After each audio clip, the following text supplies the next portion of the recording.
There, my name is Mary Egbert. I am a fiber artist, but I'm also a physical therapist. And someone said they were getting a lot of joint pain in their hand and a lot of cramping when they were spinning, specifically a drop spindle. So when I was watching her drop spindle, she was pinching so hard with both hands that it made her hands cramp up. And then I wouldn't doubt if she got some thumb pain as well. So let's talk about how to avoid the situation.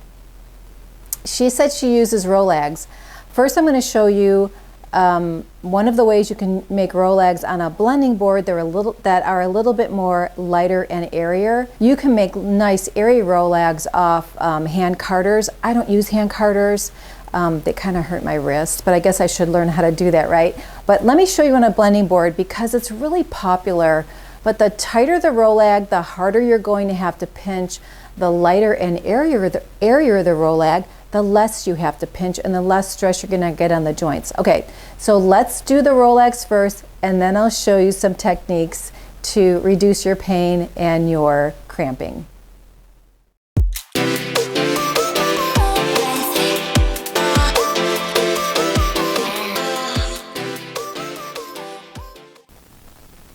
Okay, so I'm going to do kind of a rainbow thing. I've got some rainbow blended comb top, and I've got some rainbow Firestar, which is nylon. So let's do some of that. Because the base is my outside of the rolag, I'm going to make sure that looks really pretty to begin with. Okay, so let's do some stripes of rainbow Firestar.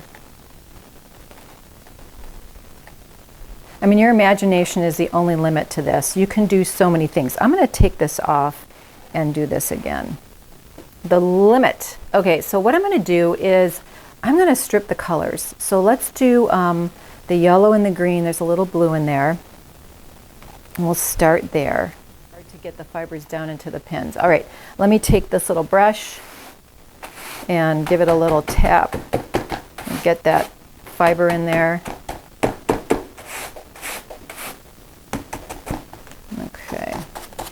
I'll hold the ends, and you see me holding the ends here so I can get that in there so it doesn't drag it down into it. Okay, I'm going to fill this up a little bit more. So I've got kind of the succession of color, and I think I'm going to stick with that. Okay, I could probably do a little bit more, but let's go ahead and make some rolags and show you. So I'm going to take the bottom and just sort of pull up. And then I think I'm going to bring this up just a little bit more to let gravity assist me in pulling it down. Okay, now I'm going to put my knitting needle down here underneath, my knitting needle on top. This is going to be really pretty. You're going to give it a turn to trap those in there, and then you're going to sort of bring it down and draft. Wiggle, wiggle. If you can't get it to draft very well, wiggling helps. I don't like to make these very tight, so that's it for that one. That's pretty cool. Oh my gosh, I love it. I love it. Okay, so hold the fiber here. You're going to pull out one knitting needle, turn it around, hold the fiber here, and pull, and then you have your little, woo! That was pretty thin right there, that one section. But that's okay. Wrap it up. And there's your little roll. That is really pretty, but see the shiny on the outside, how that makes it look so pretty? Ooh, shiny, right? Ooh, shiny. They like the bling. So give them a little bling sometimes. All right, and that goes over. I'm probably just gonna get one more because I didn't put a lot on here.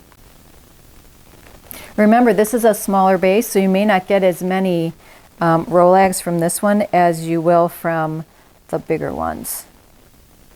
So if you didn't draft very well, you're going to be drafting a lot here because you want that drafted nicely. Draft it.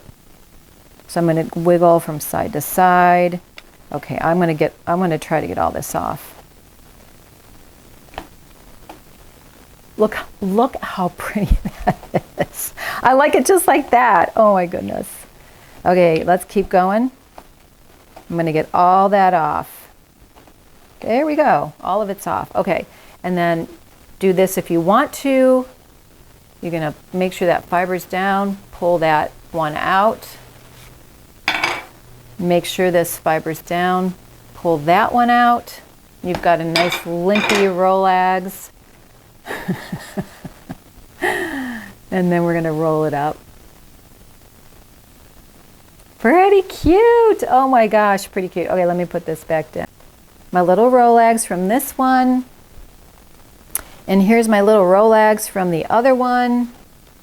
And what's really cute is if you're selling, and I'm just gonna sort of talk about people that are selling because a lot of people are, put these in little plastic bags with the little tab that goes over the top, you know, so they're nice and flat in this sort of orientation. That's super cute. So, tell you what, let me get one together and show you real quick. Okay, this bag is called a lip and seal bag. This is a 9x12 and has a little seal at the top. I want to show you this. I'm going to show you some little packaging, you know, things to make your items look really pretty when you're selling them, because that's part of you and part of your marketing, making your things look really nice for your customers and giving them great customer service. All right, and then this little thing comes off the top and I fold it over and seal it, but look how cute. You know what I'm talking about.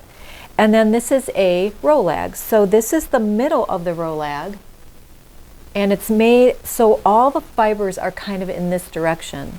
So when they come off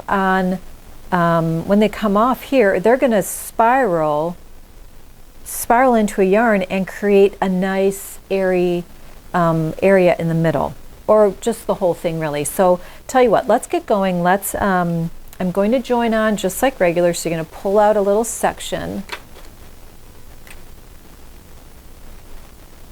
So just pull out a little piece from the end and go ahead and do the join. Okay, and I just kind of get it started. Okay, now it's the same principle. You're going to build up, twist, and then you're going to pull back. Pull, pinch and pull, pinch and pull, pinch and pull.